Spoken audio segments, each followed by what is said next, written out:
আশুলিয়ায় বিজয় মিছিলকে লক্ষ্য করে পুলিশের গুলিতে নিহত হন অন্তত ৬ জন। পরে তাদের মরদেহ পুলিশ ভ্যানে তুলে পুড়িয়ে ফেলার অভিযোগ ওঠে। ওসি সায়েদের নির্দেশে এএসআই বিশ্বজিৎ সহ কয়েকজন পুলিশ সদস্য বিজয় মিছিলে গুলি চালান।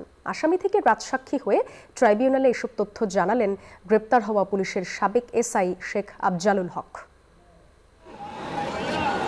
৫ আগস্ট ২০২৪ শেখ হাসিনা পালিয়ে যাওয়ার খবরে দেশজুড়ে ছাত্র জনতার উচ্ছ্বাস।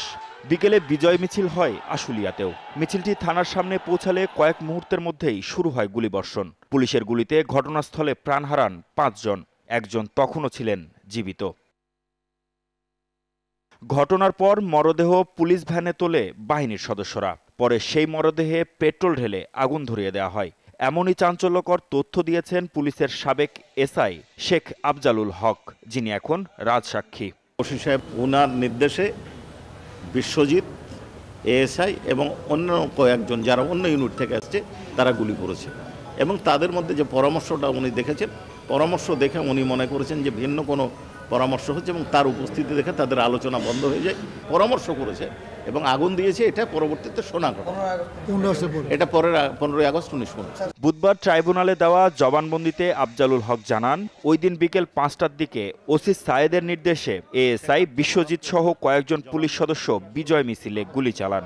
রাজসাক্ষী হিসেবে আফজালুল হক দাবি করেন, শহীদদের আত্মত্যাগ স্মরণ করে এবং বিবেকের তাড়নায় তিনি সত্য তুলে ধরতেই রাজসাক্ষী হয়েছেন। এই আফজালুল হক এই মামলার 12 নম্বর সাক্ষী, এই আসামি, এবং 23 নম্বর সাক্ষী, রাজসাক্ষী হিসাবে 23 নম্বর সাক্ষী। তিনি ঘটনাস্থলে উপস্থিত ছিলেন, কিছু ঘটনা দেখেছেন এবং তিনি যে ঘটনার বর্ণনা, অর্থাৎ লাশ পোড়ানোর আগের বর্ণনাটা সম্পূর্ণ দিয়েছেন। উনি লাস্ট যে কথাটা বলেছেন যে এই যারা নিহত হচ্ছেন তাদেরকে উনি সেভ করতে পারেন না। পুলিশের ডিউটিটা কি? এক হচ্ছে আইনশৃঙ্খলা রক্ষা করা, যেমন তেমন নিরস্ত্র নিরীহ মানুষকে রক্ষা করা। ইনঅ্যাকশন, আমাদের আইনে ইনঅ্যাকশনটাও একটা অপরাধ। এই যে ওনার ইনঅ্যাকশনটা একটা অপরাধ।